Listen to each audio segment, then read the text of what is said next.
പാലക്കാട് കഞ്ചിക്കോട് മദ്യനിർമ്മാണ ഫാക്ടറിക്ക് അനുമതി നൽകിയ കരാർ റദ്ദാക്കണമെന്ന് പ്രതിപക്ഷ നേതാവ് വി.ഡി. സതീശൻ. മധ്യപ്രദേശ് ആസ്ഥാനമായ കമ്പനിയെ തെരഞ്ഞെടുത്തത് നടപടികൾ പാലിക്കാതെയാണ്. ടെൻഡർ മാനദണ്ഡം പോലും ലംഘിച്ച് എങ്ങനെയാണ് മുന്നോട്ട് പോവുകയെന്നും വി.ഡി. സതീശൻ ചോദിച്ചു. യാതൊരു വിധത്തിലുള്ള നടപടിക്രമങ്ങളും പാലിക്കാതെയാണ് ഈ കമ്പനിക്ക് കൊടുത്തിരിക്കുന്നത്. എങ്ങനെയാണ് ഈ കമ്പനി സെലക്ട് ചെയ്യപ്പെട്ടത് എന്ന് വ്യക്തമല്ല.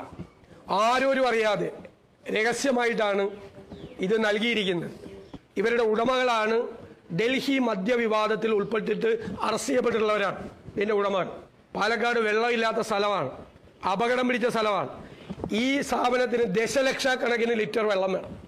അപ്പോൾ അവിടുത്തെ യാതൊരു ഓഡിറ്റോ ഒരു അസസ്മെൻറ്റോ ഒന്നും നടത്താതെയാണ് ഇത് ചെയ്തിരിക്കുന്നത്. പഞ്ചാബിൽ ഇവരുടെ ലിക്കർ കമ്പനി ഒരു പ്രദേശം മുഴുവൻ മലിനമാക്കി. ഇവർക്കിത് ദാനം ചെയ്തതുകൊണ്ട് എന്താണ് ഇവരുടെ കയ്യിൽ നിന്ന് വാങ്ങിച്ചത് എന്ന് മാത്രമേ ഇനി വെളിപ്പെടുത്താനുള്ളൂ. അപ്പോൾ ഞങ്ങൾ ഇവർക്ക് അനുമതി കൊടുത്തത് റദ്ദാക്കണം എന്നാവശ്യപ്പെടുന്നു പ്രതിപക്ഷം.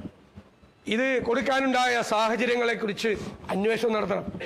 ഇതുമായി മുന്നോട്ട് നീങ്ങിയാൽ ഒരു കാരണവശാലും കഞ്ചിക്കോട് ഈ ലിക്കർ പ്ലാന്റ് അനുവദിക്കാൻ സമ്മതിക്കുന്ന പ്രശ്നമില്ല.